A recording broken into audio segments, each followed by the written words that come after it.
ഇപ്പോൾ കഴിഞ്ഞ I P എല്ലിൽ കഴിഞ്ഞ മാച്ചിൽ റെക്കോർഡ് സ്കോർ അടിച്ചിട്ടുണ്ടായിരുന്നു. അത് അടിക്കാനുള്ള കാരണം എന്ന് പറയുന്നത് ആ ഗ്രൗണ്ട് ചെറുതായിരുന്നു. സ്കൂളിൽ ഇപ്പോൾ ഞാൻ ഒരു ദിവസം വൈകി വരിക എന്തെങ്കിലും ചെയ്താൽ എൻ്റെ അധ്യാപകൻ എന്നെ പുഷ് ചെയ്യും, അല്ലെങ്കിൽ അടി കിട്ടും, അല്ലെങ്കിൽ എന്തുകൊണ്ട് ചോദിക്കും. ഇപ്പോൾ സ്കൂൾ കഴിഞ്ഞതിന് ശേഷം നമുക്ക് അങ്ങനത്തെ ഒന്നില്ല. സ്കൂൾ കഴിഞ്ഞാൽ പിന്നെ നമ്മൾ ആരും എന്ത് വൈകി എന്ന് ചോദിക്കാൻ ആരുമില്ല. പ്രത്യേകിച്ച് ബിസിനസ് മാൻ, ഓൻ ഓണറായിരിക്കും, ഓനോട് ചോദിക്കാൻ ആരും ഉണ്ടാവില്ല. അവിടെയാണ് ഇത്തരം മെൻറ്റേഴ്സിൻ്റെ ആവശ്യം. കാരണം അവരെന്തുകൊണ്ട് ഇന്ന് ഇപ്പോൾ റവന്യൂ ഇത്ര കൊണ്ടുവന്നു, എന്തുകൊണ്ട് ഈ റവന്യൂ കൂട്ടുന്നില്ല, എന്തുകൊണ്ട് നീ ഇവിടെ മാത്രം ബിസിനസ് ചെയ്യുന്നു, അനക്ക് ഇങ്ങോട്ട് പോകാനുള്ള വഴികളുണ്ടല്ലോ എന്ന് നമ്മളെ മുമ്പിലേക്ക് ഒരു കോച്ചിങ് തരുന്നത് ഇത്തരം മെൻറ്റേഴ്സുകളാണ്. അനീഫിക്ക് അതിലൊരു വ്യത്യാസം എന്താണെന്ന് വെച്ച് കഴിഞ്ഞാൽ, ഈ പറയുന്ന അതെല്ലാം അവിടെ തരുന്നുണ്ടെങ്കിലും അവരിങ്ങോട്ടല്ല വരേണ്ടത്. നമ്മൾ അന്വേഷിക്കാനുള്ള മനസ്സുണ്ടാവണം. കാര്യങ്ങൾ പുതിയ എനിക്കറിയാത്ത കാര്യങ്ങൾ ലോകത്ത് എനിക്കറിയുന്ന ഒരു മഴത്തുള്ളിയാണെങ്കിൽ അറിയാത്ത കാര്യങ്ങൾ ഒരു കടൽ തന്നെയുണ്ട് എന്നുള്ളത് നമ്മൾ ചിന്തിക്കുന്നിടത്താണ് നമ്മളിത് അന്വേഷണം വളരെ ഇമ്പോർട്ടൻ്റ് ആണ്. അത് നമ്മളുടെ ഉള്ളിൽ നിന്നാണ് ഉണ്ടാവേണ്ടത്. കൂടുതൽ കാര്യങ്ങൾ പഠിക്കാനും ഇത് അന്വേഷിക്കുന്നിടത്താണ്. മുട്ടുവിൻ തുറക്കപ്പെടും, അന്വേഷിപ്പിൻ കണ്ടെത്തും എന്നെല്ലാം പറയുന്നത്. അന്വേഷിച്ചിട്ടില്ലെങ്കിൽ ഇത് ഇങ്ങോട്ട് വന്നോട്ടും എന്ന് പറഞ്ഞിരിക്കുന്നവർക്ക് വരില്ല. അതല്ല ഞാൻ പറഞ്ഞത്, ഒരു കോച്ചിങ്ങിന്റെ ആവശ്യത്തെ കുറിച്ച്. അതെ, കോച്ചിങ് പ്ലസ് നമ്മളെ ഒരു പുഷ് ചെയ്യാനുള്ള ആള് വേണം, എങ്കിലേ നമ്മൾ അന്വേഷിക്കുന്നുള്ളൂ. കാരണം സ്കൂളുകളിൽ നടന്നത് അതായിരുന്നു. ഞാൻ ഹോംവർക്ക് ചെയ്യാതെ വന്നാൽ എന്നോട് ചോദിക്കുന്നില്ല എങ്കിൽ ഞാൻ പിറ്റേ ദിവസം മുതൽ ഹോംവർക്ക് ചെയ്യാറില്ല. ഇപ്പോഴെങ്കിൽ ഏതെങ്കിലും ഒരു പദ്യം നമുക്ക് ഓർമ്മ ഉണ്ടെങ്കിൽ അന്നത്തെ ടീച്ചർ എന്നെ അത് ചന്തയിൽ അടിച്ചതുകൊണ്ട് മാത്രം, അല്ലെങ്കിൽ നമുക്ക് ഇന്നത് ഓർമ്മയില്ലല്ലോ. ഇതാണ് മനുഷ്യന്റെ ഒരു പൊതുവെയുള്ള അവസ്ഥ. ചില ആളുകൾ വ്യത്യസ്തമാണ്. നിങ്ങൾ പറഞ്ഞ മാതിരി സ്വയം അന്വേഷിച്ച് പോകുന്ന ആളുകൾ വളരെ കുറച്ച് ആളുകളേ ഉള്ളൂ. ഞാൻ ഈ പറയുന്ന സാധാരണ ബിസിനസ്സുകാരോടാണ് ഈ പറയുന്നത്. നമ്മൾ ഈ പറഞ്ഞുകൊണ്ടിരിക്കുന്നതും അതാണ്. ഈ സാധാരണ ബിസിനസ്സുകാർക്ക് എപ്പോഴും അവരെ പുഷ് ചെയ്യാൻ, ചോദ്യം ചെയ്യാൻ ഉള്ളിൽ നിന്ന് വരണം, അപ്പോഴാണ് നടക്കൂ. പക്ഷെ ഇതുപോലത്തെ കോച്ചുകളെ നമ്മൾ സ്വീകരിക്കുന്നത് ഈ ഉള്ളിന്റെ വരന്റെ ഭാഗം തന്നെയാണ്. എനിക്കത് പോരാ, എനിക്ക് ഇനിയും വളരണം തോന്നുമ്പോഴാണ് എനിക്കൊരു കോച്ച് വേണം ഞാൻ തീരുമാനിക്കുന്നത്. ഞാൻ അവരെ അന്വേഷിച്ചുകൊണ്ടിരിക്കുന്നത്, അവരിലേക്ക് പോയിക്കൊണ്ടിരിക്കുന്നത്. അതാണല്ലോ നമ്മളൊക്കെ ചെയ്തത്. അപ്പൊ ഇതുപോലത്തെ കോച്ചുകൾ വേണം. അല്ലെങ്കിൽ ഒരാളെങ്കിലും ഉള്ളിൽ നിന്ന് കത്തിക്കാൻ ഒരാൾ വേണം എന്ന് തന്നെയാണ് നമ്മൾ പറഞ്ഞുകൊണ്ടിരിക്കുന്നത്. അതെ, ഓക്കെ, മുന്നോട്ട് പോകാം. എന്താണ് നിയാസിക്കയുടെ അഭിപ്രായം? നിയാസിക്ക സൈലന്റ് ആയിട്ട് ഒരുപാട് നമ്മളെ മുന്നത്തെ ഇതാണെങ്കിൽ ഇരിക്കുമ്പോൾ നമ്മളുടെ അനുഭവങ്ങളും കാര്യങ്ങളൊക്കെ കണക്ട് ചെയ്യുന്ന സമയത്ത് ഒരുപാട് വലിയ വലിയ തരത്തിലേക്കൊക്കെ ചിന്തകളൊക്കെ പോകുന്നുണ്ട്, ചില കണക്ഷനുകൾ കിട്ടുന്നു. അപ്പോൾ ഞാൻ ആ കണക്ഷന് കിട്ടി ഇങ്ങനെ ഇരിക്കുകയാണ്. ഞാൻ പറഞ്ഞു വെച്ചെന്താ വെച്ചാല്, ശരിയാണ്, നമ്മുടെ സ്കൂളില് നമുക്ക് ഉണ്ടാവും, സ്കൂളില് ഒരു ക്ലാസ് ലീഡർ ഉണ്ടാവും അല്ലെ, ക്ലാസ്സിനൊരു ക്ലാസ് ലീഡർ ഉണ്ടാവും, അതിനൊരു ക്ലാസ് ടീച്ചർ ഉണ്ടാവും, ഇതിന്റെ പുറമെ ഹെഡ് മാഷ് ഉണ്ടാവും. ഹെഡ് മാഷിനൊക്കെ ചെക്ക് ചെയ്യാൻ എയ്യോ തോന്നുന്നുണ്ട് അല്ലെ, എയ്യോ ആരോ വരിക എന്നൊക്കെ പറഞ്ഞിട്ടുള്ള ഒരു തയ്യാറെടുപ്പൊക്കെ ഉണ്ടാവും. ചിലപ്പോ കുട്ടികളെ കൊണ്ട് ഒന്ന് ക്ലീൻ ചെയ്യിപ്പിക്കും, ഇങ്ങനെയൊക്കെ ചെയ്യുന്ന കണ്ടിട്ടുണ്ട് ഞാൻ. അത് അവരുടെ ഇതാണ്. ഇതൊക്കെ അതിന്റെ അതോറിറ്റികൾ, ഹൈറാർക്കി പോലെ തന്നെ അതൊരു അതോറിറ്റിയാണ്. ഇതൊക്കെ കഴിഞ്ഞ് സ്കൂൾ പഠനമൊക്കെ കഴിഞ്ഞു കഴിഞ്ഞാല് നമ്മൾക്ക് ഉപ്പ ഉമ്മ ഇതൊക്കെ ഇതിനൊപ്പം ഒക്കെ ഉണ്ടെങ്കിലും ഒരു ബിസിനസ് ലെവലിലേക്ക് നമ്മൾ ഇറങ്ങിത്തിരിക്കുമ്പോൾ നമുക്കിതിനൊരു ആരും ഉണ്ടാവില്ല. ഞാൻ തന്നെ ചെയ്യണം എന്നുള്ള മൈൻഡ് മാത്രമാണ് വരിക. ഞാൻ ചെയ്യുമ്പോൾ എനിക്കുള്ള അനുഭവം വെച്ചിട്ട്, ആ അനുഭവത്തിന്റെ അറിവ് വെച്ചിട്ട് ചെയ്യുന്നു. ഇതിങ്ങനെ വരാതിരിക്കാൻ എങ്ങനെ എന്ന് നമുക്ക് പറഞ്ഞു തരാൻ ഇതിന്റെ മുകളിൽ ഇപ്പൊ ഇങ്ങനെയുള്ള ഒരുപാട് ബിസിനസ്സുകാരുണ്ട്.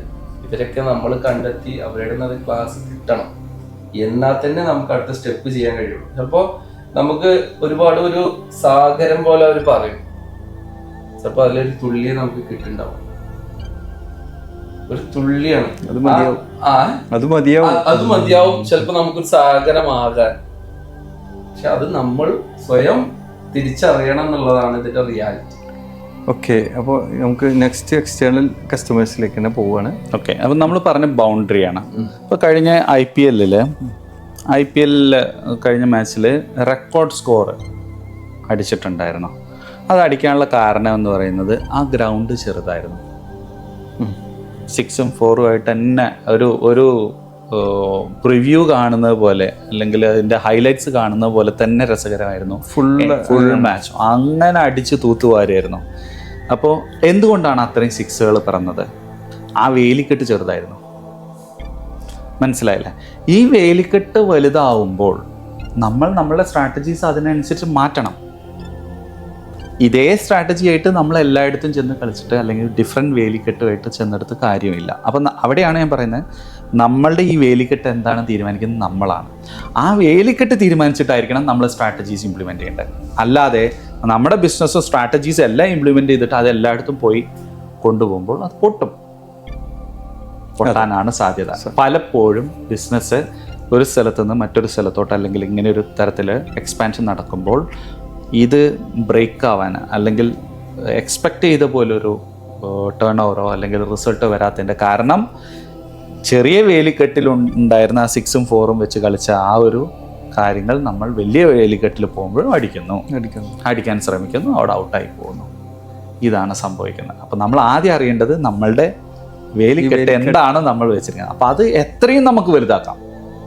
അത് സെറ്റ് ചെയ്തിട്ടായിരിക്കണം നമ്മൾ ഈ നിരന്തരമായ പഠനം, സ്കിൽ ഡെവലപ്മെന്റ് എല്ലാം നിരന്തരമായി ചെയ്തുകൊണ്ട് വേലിക്കെട്ടിനനുസരിച്ച് അതിങ്ങനെ പുതിയതനുസരിച്ച് അപ്ഡേഷൻ നടത്തിക്കൊണ്ടിരിക്കണം. അതെ, ഗുഡ്. അപ്പൊ നമ്മൾ തുടങ്ങിയത് ബിസിനസ് ചെറുത് വലുത് അല്ല എന്നതിലേക്ക് നല്ലൊരു ക്ലാരിറ്റി രാജ എനിക്ക് തന്നു. അപ്പൊ നമുക്ക് നെക്സ്റ്റ് നമുക്ക് വീണ്ടും എക്സ്റ്റേണൽ കസ്റ്റമേഴ്സിലേക്ക് തന്നെ പോവാണ്. അപ്പോൾ ഈ വേലിക്കെട്ടാണ് നമ്മൾ നമ്മുടെ കസ്റ്റമേഴ്സ് എവിടുന്ന് വേണം എന്നുള്ളത് നമ്മൾ ചിന്തിക്കുന്നത്. അത് പല ബാക്ക്ഗ്രൗണ്ടിൽ നിന്നാവാം, പല നേച്ചറിലുള്ള ആളുകളായിരിക്കാം. അപ്പോൾ നമ്മളൊരു ബിസിനസ് എക്സ്പാൻഡ് ചെയ്യുമ്പോൾ നമ്മൾ ഏറ്റവും അടിസ്ഥാനപരമായിട്ട് നമ്മളുടെ കസ്റ്റമേഴ്സ് ആരാണ്, എന്താണ് അവരുടെ നേച്ചർ എന്നുള്ളത് നമ്മൾ അറിഞ്ഞിരിക്കണം. വളരെ ഇമ്പോർട്ടൻ്റ് ആണ്. ഇപ്പം ഭക്ഷണം പാചകം ചെയ്യുന്നതാണെന്നുണ്ടെങ്കിലോ ആളുകളുടെ നേച്ചർ ഏത് തരത്തിലുള്ള ഡ്രസ്സാണ് കൊടുക്കുന്നത്. ഇപ്പം മുണ്ടെടുത്തിട്ട് നമ്മൾ ചെന്നിട്ട് കോട്ടിടുന്ന സ്ഥലത്ത് കൊണ്ടുപോയി വിൽക്കാൻ വെച്ചാൽ നടക്കില്ല. മുണ്ട് ഏറ്റവും കൂടുതൽ എടുത്തുകൊണ്ടിരിക്കുന്ന അവിടെ നല്ല കച്ചവടമുണ്ട് എന്ന് പറഞ്ഞിട്ട് ഈ സാധനം കോട്ടിട്ട് നടക്കുന്ന സ്ഥലത്ത് ചെന്നിട്ട് നമ്മൾ വിറ്റിട്ട് കാര്യമില്ല. നമ്മുടെ നാട്ടിൽ നിന്ന് മെഴുകുതിരി ടൺ കണക്കിന് എക്സ്പോർട്ട് ചെയ്യുന്നുണ്ട്. അതിൻ്റെ റൈറ്റ് മാർക്കറ്റ് എന്ന് പറയുന്നത് ഏറ്റവും കൂടുതൽ പള്ളിയിലാണ് ഈ മെഴുകുതിരി യൂസ് ചെയ്യുന്നത്. പള്ളികൾ ഏറ്റവും കൂടുതൽ എവിടെയുണ്ടോ അവിടെയാണ് അവരുടെ മാർക്കറ്റ്. അപ്പോൾ നമ്മുടെ കസ്റ്റമേഴ്സിനെ ഐഡൻറ്റിഫൈ ചെയ്യുക എന്ന് പറയുന്നത് വളരെ ഇമ്പോർട്ടൻ്റ് ആണ്. നമ്മളുടെ ടാർഗറ്റ് കസ്റ്റമേഴ്സ് എവിടെയുണ്ടോ അവിടെ നമ്മുടെ ആ വേലി ഉണ്ടായിരിക്കണം, അല്ലെങ്കിൽ ആ വേലി അതിനെ കവർ ചെയ്തിട്ടുണ്ടായിരിക്കണം. അല്ലാതെ നമ്മളത് നമ്മുടെ ടാർഗറ്റ് കസ്റ്റമേഴ്സ് അല്ലാത്തടത്ത് നമ്മളിത് കൊണ്ടുപോയി വെച്ച് കഴിഞ്ഞ് ഈ റിസൾട്ട് കിട്ടില്ല. കൂടുതൽ എഫേർട്ട് നമ്മൾ എടുക്കും, ഒരുപാട് ട്രൈ ചെയ്യും, നമ്മളെ കസ്റ്റമേഴ്സ് അല്ലാത്തടത്ത് പോയി വെറുതെ പണിയെടുക്കും. അതെ. എന്നാൽ നമ്മളെ കസ്റ്റമേഴ്സിനെ ഐഡന്റിഫൈ ചെയ്താൽ നമുക്ക് എന്താ ഗുണം? അവിടെ തന്നെ നമുക്ക് എന്ത് ചെയ്യാം, അവരുടെ സ്ട്രാറ്റജീസ് അനുസരിച്ച് അവരുടെ സ്വഭാവത്തിനനുസരിച്ച് നമുക്ക് വർക്ക് ചെയ്യാൻ പറ്റും. കൂടുതൽ സക്സസിലേക്ക് സ്ട്രാറ്റജീസ് മാറ്റണം. ആ കസ്റ്റമേഴ്സിന്റെ മെന്റാലിറ്റി അനുസരിച്ച് നമ്മൾ അപ്ഡേറ്റ് ചെയ്യും. നിങ്ങൾ ഇന്ന ബിസിനസ് തന്നെ ചെയ്യണം എന്നുള്ളത് നമ്മളോട് ആരും പറയുന്നില്ല. അതും നമ്മളുടെ തീരുമാനമാണ്. അതെ, മനസ്സിലായില്ലേ? നമ്മൾ കസ്റ്റമേഴ്സിനെ അടിച്ചേൽപ്പിച്ചു കഴിഞ്ഞാൽ കാര്യങ്ങൾ നടക്കില്ല. ആ കസ്റ്റമേഴ്സിൻ്റെ ആഗ്രഹത്തിനും അവരുടെ നീഡിനും അനുസരിച്ചിട്ടാണ് നമ്മൾ പ്രൊഡക്റ്റ് ഡിസൈൻ ചെയ്യേണ്ടത്, അല്ലെങ്കിൽ പ്രൊഡക്ട്സ് നമ്മൾ ഐഡൻറ്റിഫൈ ചെയ്യേണ്ടത്. ഇത് ഐഡൻറ്റിഫൈ ചെയ്യുന്നത് ആരാണോ? ട്രെൻഡുണ്ട്, കസ്റ്റമേഴ്സിൻ്റെ ട്രെൻഡിനനുസരിച്ചിട്ടാണ്. ആ കാലത്തിൻ്റെ ട്രെൻഡ് എന്ന് പറയുമ്പോൾ കസ്റ്റമേഴ്സിൻ്റെ അപ്രോച്ചാണ്. ആ ട്രെൻഡിനനുസരിച്ച് നമ്മളും മാറിയിട്ടില്ല എന്നുണ്ടെങ്കിൽ if you are not updated you are outdated. നമ്മൾ അപ്ഡേറ്റഡ് അല്ല എന്നുണ്ടെങ്കിൽ, ട്രെൻഡൊന്നും അപ്ഡേറ്റഡ് അല്ല എന്നുണ്ടെങ്കിൽ നമ്മൾ ഔട്ട്ഡേറ്റഡ് ആവും. നമ്മളെ മാറ്റി അവർ വേറെ ആൾക്കാരെ സ്വീകരിക്കും. അതാണ്.